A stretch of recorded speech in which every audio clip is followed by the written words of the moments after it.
Buenos días, colegas, un placer estar con ustedes esta mañana a hablar un poquito de la neurología pediátrica. Las cefaleas en pediatría es una de las consultas más frecuentes que tenemos en nuestra clínica, tanto el médico general, que es a quien le llega en primer lugar, luego cuando el médico general pues ya siente que pasó su límite, lo suele referir donde un pediatra o bien donde un neurólogo pediatra para que éste trate el dolor de cabeza. Es súper común, quizás la consulta en emergencia no grave más frecuente que tenemos en pediatría en el aula neurológica. ¿Cómo se define cefalea? Es cualquier síntoma que incluye todo el olor localizado en el cráneo y que puede obedecer a muy diversas causas. Esta es una pintura de una señora famosa búlgara que tenía migrañas y que la describe así: cuando estaba arriba su dolor de cabeza era un gordito que estaba con unos tambores pegando pom pom pom pom pom y una gordita que estaba pataleando sobre su cabeza, tanto así que la de abajo es ella y hasta la ponía a hacer llorar. Siguiente.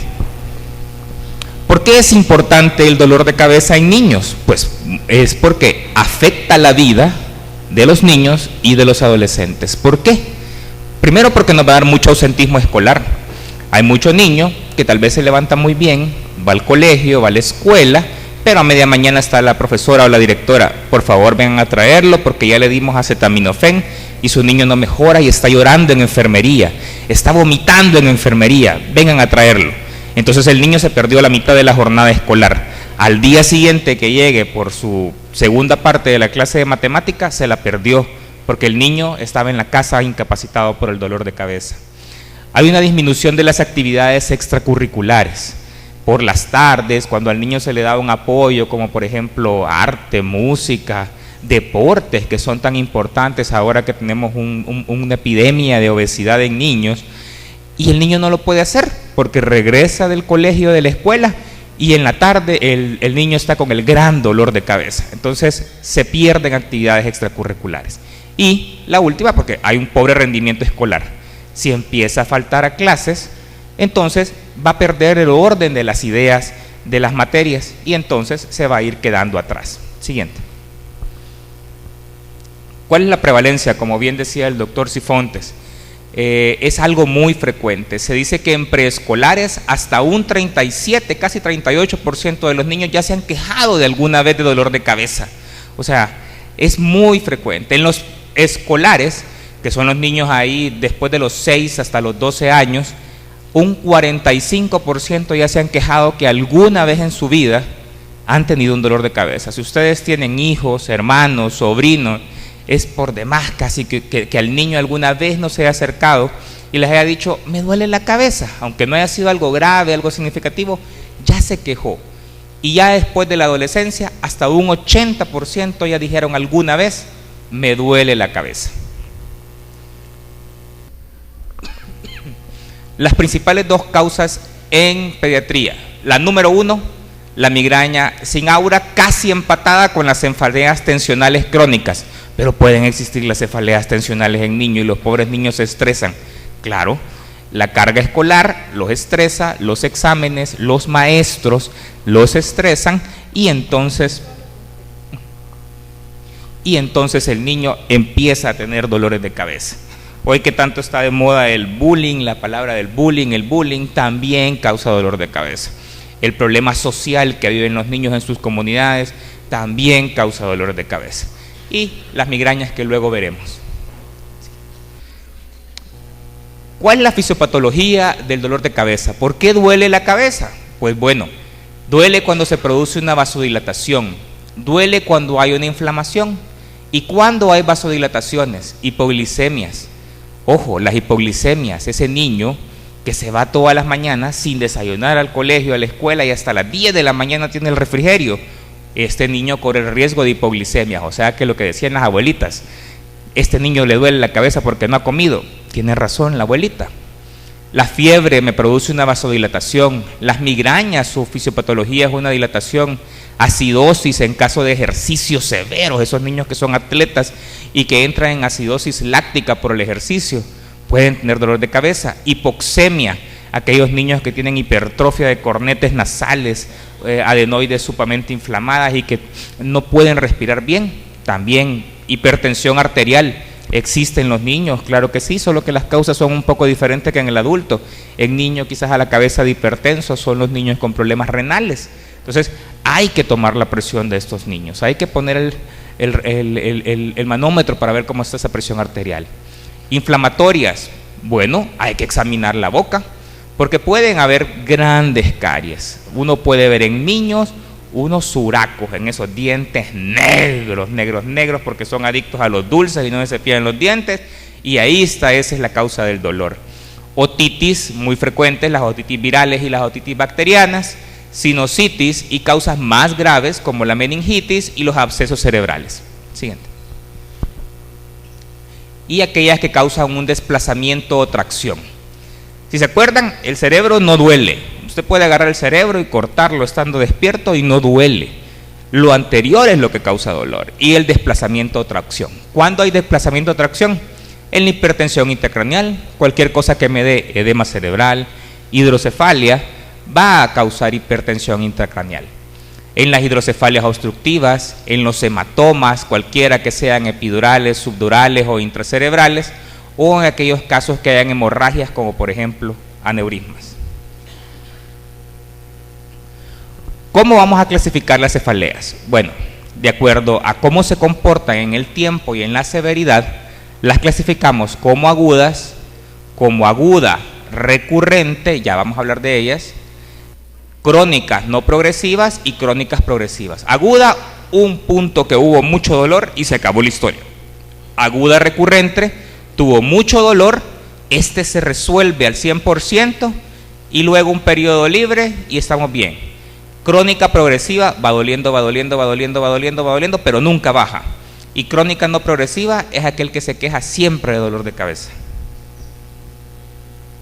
Aguda, aquella que tiene menos de 5 días de duración. No hay una historia previa importante de dolores de cabeza y se relaciona usualmente con procesos infecciosos. Viene aquel niño con una faringitis, viene aquel niño con un dengue, viene aquel niño con un chic, y es el niño que se queja de dolor de cabeza. ¿Y a este niño le había dolido antes la cabeza? No, es primera vez que le duele. Altamente sugestivo de algo orgánico, o sea, de algo más que esté causando el dolor de cabeza, pero también pueden ser por patologías intracraneales muy serias, como por ejemplo una meningitis aguda. Claro, ¿verdad? El que tiene meningitis no tiene antecedente de haber tenido 3, 4 meningitis, excepto que tenga alguna patología de base, pero puede ser su primer debut, una meningitis, una hipertensión intracraneana o una hemorragia intracraneal. Otra pintura en la cual están metiendo los cuchillos en la mitad de la cabeza y le están alando los cachetes del dolor de cabeza. Se imagina, esta pintura mide como alrededor de 2,50 de alto, como por 2 metros de ancho.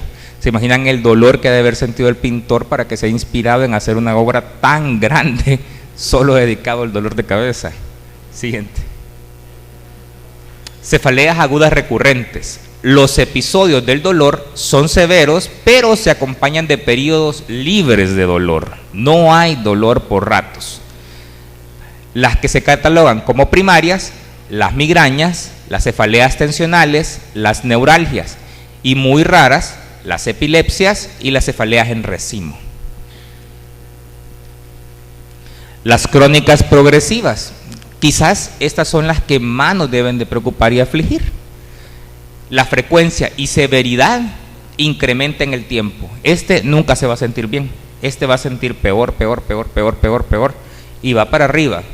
El patrón temporal es lo más importante. El patrón temporal dice que va en incremento y que no está libre de dolor de cabeza. Y estas se suelen correlacionar con incrementos de la presión intracraneana. Las causas: hipertensión intracraneal idiopática, o sea que usted le manda a hacer todos los estudios a esta persona y no encuentra nada mal. Lo único que después logra evidenciar es que la presión intracraneal está mal cuando mide la presión del líquido cefalorraquídeo. Tumores, y por eso es que nos dan miedo los tumores. Estos van para arriba, porque una vez está instalada la chibola ahí adentro, va creciendo y no va a ver que aquello que va a bajar por rato, disminuir. O sea, este va para arriba. Hidrocefalias, colecciones subdurales, meningitis crónicas o pseudotumor cerebri. Hace muy poco tuve un pacientito de 8 o 9 meses ingresado porque lloraba, vomitaba y tenía la fontanela como que era cacho. Y el único antecedente que tenía era administración de vitamina A 3 o 4 días antes. Le habían dado la dosis que le tocaba, era la dosis correcta, no se habían equivocado, y el niño estaba con estos síntomas. Al hacer los estudios, un pseudotumor cerebri secundario a vitamina A. Tratamiento, nada, esperar que la vitamina A deje de hacer el efecto, se le dan medidas antiedema cerebral para disminuir el cerebrito y esperar que la vitamina A, en el caso de ese niño, le disminuyera el dolor. Algunas causas de la crónica progresiva: la hidrocefalia, los ventrículos laterales muy dilatados, los ventrículos temporales muy dilatados, esto que se ve como que está todo estrelladito, aquí esos puntitos que vemos aquí, una neurocisticicosis en su más bonita expresión, un cielo estrellado que vemos en esta imagen. ¿Cuál es el riesgo? Aquí no hay una hidrocefalia todavía, pero el problema es que si uno de estos cisticercos migra, o sea, se desprende hacia el sistema ventricular y cae en uno de esos agujeros chiquititos que vemos en anatomía que tapan toda la circulación del líquido cefalorraquídeo, entonces va a empezar a acumular líquido y va a causar un edema, una hidrocefalia. Y neoplasias, esta gran chibolota, claro que va a ir aumentando de tamaño, y cuando esto obstruya también el sistema ventricular, aquí todavía no lo ha obstruido, va a empezar a acumular líquido. Estos que están más en la línea media son más frecuentes que produzcan hidrocefalia porque tapan el sistema ventricular de manera más fácil. Y la cefalea crónica no progresiva es aquella que tiene mayor frecuencia y persistencia y durante años permanece sin síntomas asociados o cambios en la severidad de la cefalea. Las causas: las tensionales crónicas, la cefalea crónica diaria y también, ojo, el sobreuso de analgésicos. Si usted toma analgésicos más de 10 días al mes, usted está abusando de los analgésicos. No, mire, pero yo me lo tomo una semana, de ahí descanso 2 y después me lo tomo una semana porque así me duele la cabeza a mí. Ok, está abusando de los analgésicos ya. Y entonces va a empezar a tener cefaleas por rebote de analgésicos. ¿Cuál es el concepto de migraña? Cefalea típicamente recurrente, episódica, que se acompaña de una serie de síntomas con espacio asintomático entre cada crisis. ¿Cuál es la prevalencia de la migraña en pediatría?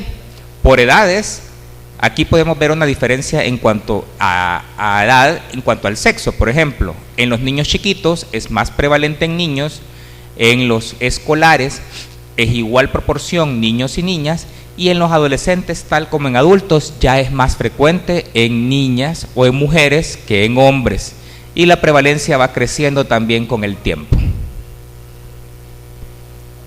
Aquí hay unos dibujos que se les pidió hacer a los niños. Usted les dice a los niños, a ver, le da, cuando está en el consultorio hablando con los papás, le dice, dibujame cómo vos sentís tu dolor de cabeza. Este siente que le están clavando un hacha en la frente, esta siente otra hacha en la frente, fuego en la frente, se la está agarrando, siente cuchillos en la frente. O sea, ustedes pueden ver la magnitud y el odio quizás que el niño le manifiesta el dolor de cabeza. Y esta es la gran clasificación del estado de cabeza, de las migrañas, que creo que no es como el interés actual. Siguiente. ¿Cuál es la fisiopatología? Tiene una base genética. Hay una relación muy directa en pacientes de primer grado. Desde el siglo XVII se creía, como no sabíamos nada todavía de genes y todos esos volados, se creía que había cierto componente genético. ¿Y por qué se creía eso? Porque en los gemelos era mucho mayor la prevalencia en gemelos monocigotos.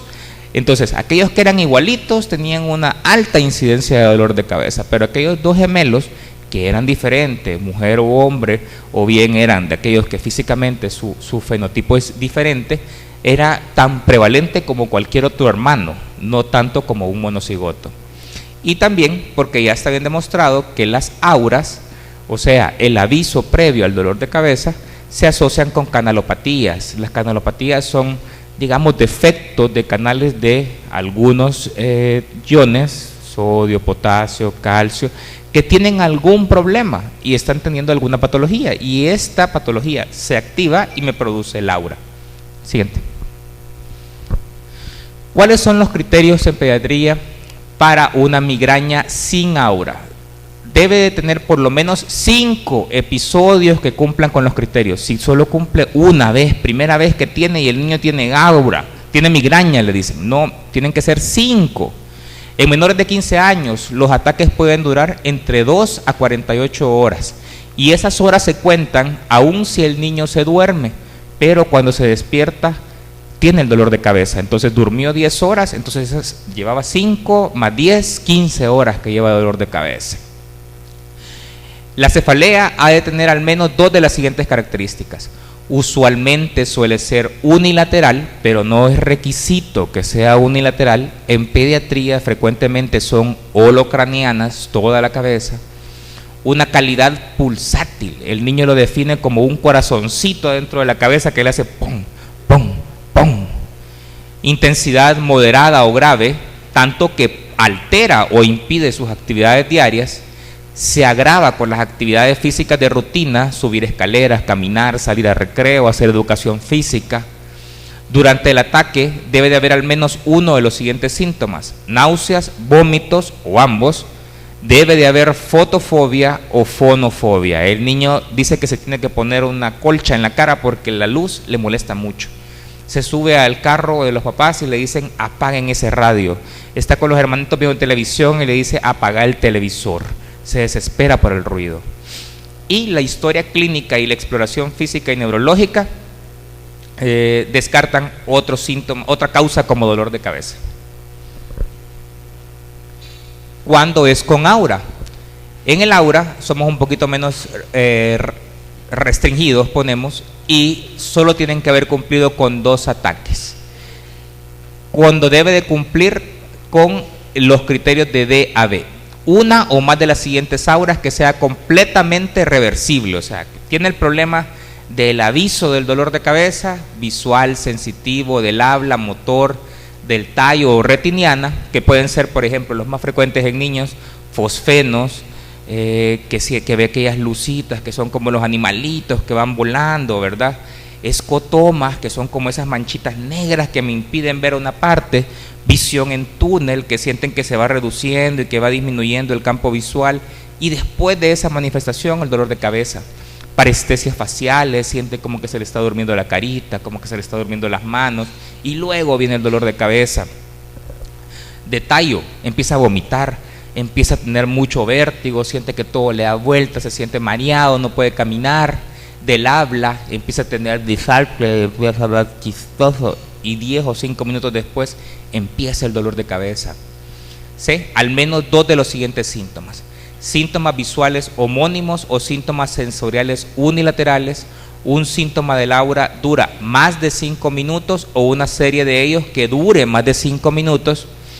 Cada síntoma dura más o menos de 60 minutos y el aura va seguida en menos de 60 minutos del dolor de cabeza. Mire, es que yo ayer sentía las lucitas y ahora me dolió la cabeza. No es un aura. El aura tiene que ser casi inmediata. Y no hay otra causa que lo pueda explicar. ¿Cuáles son las complicaciones que podemos tener en la migraña? Primero, el estado migrañoso. El estado migrañoso es algo triste porque es un estado de dolor de cabeza en que va a durar más de 72 horas y que a pesar de que esté tomando el tratamiento adecuado, no le va a hacer efecto y que va a persistir. 3 días de dolor de cabeza. Aura persistente sin infarto. El síntoma del aura persiste por más de una semana sin evidencia de que hubiera un evento cerebrovascular después de haberle hecho una resonancia o una tomografía. El infarto migrañoso, 1 o más síntomas de la aura migrañosa sin revertir por más de 2 días y vemos una neuroimagen y ya hay un infarto cerebral. Y una crisis convulsiva desencadenada por un aura migrañosa. Empieza el aura y el aura es como una zona de descarga a nivel de corteza cerebral, pero no se limita a desencadenar los síntomas del aura visuales, auditivos, sensoriales, sino que termina en una crisis convulsiva. A todas las Migrañas cada vez que llegan, le vamos a tomar un taco, un taco, un taco, un taco, un taco. Los gringos a veces se pasan y le toman bastantes imágenes a los niños, pero no, la verdad que hay indicaciones para neuroimágenes. Si hay signos de hipertensión intracraniana, bradicárdico, hipertenso, hiperrefléxico, alterado el estado de la conciencia, sospecha hipertensión intracraniana, le toca la imagen. Signos meningios o bien signos focales, usted examina al niño y la hiperreflexia solo está del lado izquierdo y del lado derecho está normal. ¿Por qué está focal? Le toca imagen. Alteración del estado mental, llega el niño, usted lo examina, llora y de ahí se queda dormido. Lo vuelve a examinar, llora y se queda dormido. ¿Qué onda? ¿Qué le está pasando? O aquel niño que llega muy hiperactivo, el niño es normal, no tiene problemas de conducta y en eso anda como que es un cohete de arriba para abajo, y usted le pregunta a los papás y los papás le dicen que no es normal. Si hay signos neurológicos nuevos o progresivos, él siempre padece dolor de cabeza, doctor, pero esta vez por primera vez se le durmieron las manos. Siempre que le duele nunca le había pasado, pero ahora se le durmieron las manos, o ahora quedó ciego de un ojo, tuvo un signo neurológico nuevo, imagen. Si hay antecedente de un trauma, ¿verdad? El niño es migrañoso, pero se cayó del columpio. Ok, sí, viene con dolor de cabeza, es migraña. No, hombre, se cayó del columpio, descarte que no tenga algo por el trauma. Si se queja que es la peor cefalea experimentada en su vida, él siempre padece de migraña, pero esta es peor que todas las que he tenido. Hay un incremento de la frecuencia, duración e intensidad en cuanto a su patrón normal. O bien, si el niño tiene el antecedente de una derivación ventrículo-peritoneal, un niño con hidrocefalia, un niño con Arnold-Chiari, que ya sabemos que tiene la válvula colocada y que sospechamos que se tapó la válvula, le toca imagen también. ¿Cuándo se ingresa un dolor de cabeza? Una cefalea secundaria a una enfermedad orgánica intracraneal. Pues claro, si tiene un absceso, si tiene una meningitis, le toca ingresarse. Cefalea crónica diaria refractaria, se le da medicamento, le puso medicamento intravenoso en emergencia, no mejoró, le toca ingreso. Falta de respuesta al tratamiento enteral, usted le da los medicamentos, le da el naproxeno, le da el ibuprofeno y el niño no mejora, le toca que le ponga medicamento intravenoso, le toca ingreso. Si tiene intolerancia a la vía oral, muy frecuente, ya está con la crisis de migraña en su estado más alto y empieza vómito, y entonces ¿cómo lo va a tratar? Ya no le va a poder poner ningún medicamento tomado, le toca ingreso. O un estado migrañoso, ya los papás le dieron medicamento en casa, lleva 3 días fregado del dolor de cabeza, también. ¿Cuál es el tratamiento abortivo? El tratamiento se divide en dos: abortivo y preventivo. Abortivo, cuando ya tengo el dolor de cabeza, ¿qué hago? Ya me está doliendo, tengo que tomar algo. Y el tratamiento preventivo, no me está doliendo, pero no quiero que me duela. Es el siguiente que veremos. ¿Qué está recomendado? Los analgésicos no esteroideos. Ojo, aquí tenemos que valorar que la dosis debe de ser adecuada. A veces pensamos que hay que ponerle poquitito, para ver si con poquitito le quita el dolor de cabeza. Pues en ese poquitito que le ponemos estamos perdiendo minutos importantes que el dolor de cabeza va a incrementarse. Las dosis deben de ser buenas dosis. El ibuprofeno se calcula a una dosis de 10 miligramos por kilo vía oral con un máximo de 800 miligramos por dosis y al día 2.400 miligramos al día. Si le vamos a decidir un intravenoso, el ketorolaco, que puede ir a una dosis de 0.5 a 1 miligramo intravenoso dosis, máximo 30 miligramos por dosis. Otros medicamentos, como por ejemplo si ya tiene antieméticos, como la difenhidramina, y también en nuestro país ya contamos con algunos triptanos, como por ejemplo naproxeno supertriptán, que se puede utilizar ya en niños, sobre todo un poco más grandes. Entonces, el de elección de inicio del dolor de cabeza en los Estados Unidos para pediatría, ibuprofeno a dosis adecuadas, no hay que ser tacaños con la dosis.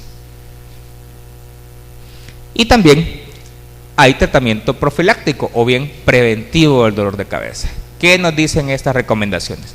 Primero, el tratamiento no farmacológico. Hay que dar y platicar con la familia, modificar el estilo de vida, que duerma lo adecuado. Cada rango de edad debe andar durmiendo 9, 10 horas, que es lo normal. Evitarse el uso de cafeína en niños. En nuestro medio es sumamente frecuente que las abuelitas por la tarde den el cafecito chuponeado con pan dulce, ¿verdad? Entonces ahí va la cafeína. Las gaseosas de cola tienen rico contenido de cafeína. El té helado tiene mucha cantidad de teína, que es un análogo de la cafeína. Y los niños son sumamente adictos al té helado. Entonces, cafeína. Dieta de migraña. Yo les hago unos papelitos así que van todas las comidas que pueden desencadenar los dolores de cabeza. No todos lo hacen, pero aquellas que sí pueden desencadenarlo, entonces se les recomienda que las traten de buscar, identificar y quitárselas, ni modo. Yo soy migrañoso con los sneakers, entonces me lo tuve que quitar. Que hagan ejercicios para que el niño regule mejor su ciclo de la glucosa, y entonces un niño que es atlético es aquel niño que va a tener una glucosa más estable. ¿Se acuerdan que la primera causa eran las hipoglicemias allá en aquella primera diapositiva? Manejo del estrés. Pues al niño no se le va a decir cámbiese de colegio, pues cámbiese de escuela porque su profesor es muy yuca. Entonces lo que vamos a hacer es tratar de enseñarle cómo organizar su tiempo, cómo organizar su estudio, cómo organizar a los papás para que puedan estar mejor. Ya con la situación social, ahí sí estamos un poco más fregados, ¿verdad? Terapias cognitivas conductuales, que son aquellas que me enseñan a modificar mis conductas y de forma racional, saber cuando el niño se está pasando un poquito del estrés y saber cómo controlarlo, saber cómo manejar los problemas. Esto lo hacen los psicólogos. Y las terapias de neurofeedback. Es una tecnología digital en la cual el niño está conectado a un sistema computarizado y está tomando un trazo y se le entrena al niño para modificar el ritmo cerebral a estar a unos ritmos que son un poco menos estresantes. Siguiente. Y la parte farmacológica. Se cree que hasta un 30% de los adolescentes y niños, ahí por un 15%, ameritan un tratamiento farmacológico. ¿Cuándo está indicado el tratamiento farmacológico? Cuando tiene más de 4 eventos al mes. Si ya se queja de que todas las semanas hay dolor de cabeza al menos un día y es así muy fuerte que le incapacita sus actividades, es candidato para tratamiento preventivo. O al menos que haya tenido un evento incapacitante o bien una complicación de la migraña. Si ese niño acabó en el hospital 1 o 2 días por el dolor de cabeza, es a fin de considerarlo. O el paciente o la familia solicita el tratamiento. Hay niños o adolescentes que le dicen: doctor, a mí me da miedo el dolor de cabeza, yo no quiero tener dolor de cabeza, déselo. El papá dice: ya no, yo sufro cuando mi hijo tiene ese dolor de cabeza, dele tratamiento preventivo, dele tratamiento preventivo. Siguiente.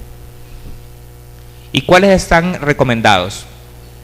Con buenos niveles de evidencia, el valproato de sodio, el topiramato, que son 2 anticonvulsivantes a dosis mucho más bajas que la dosis antiepiléptica, han mostrado muy buena efectividad.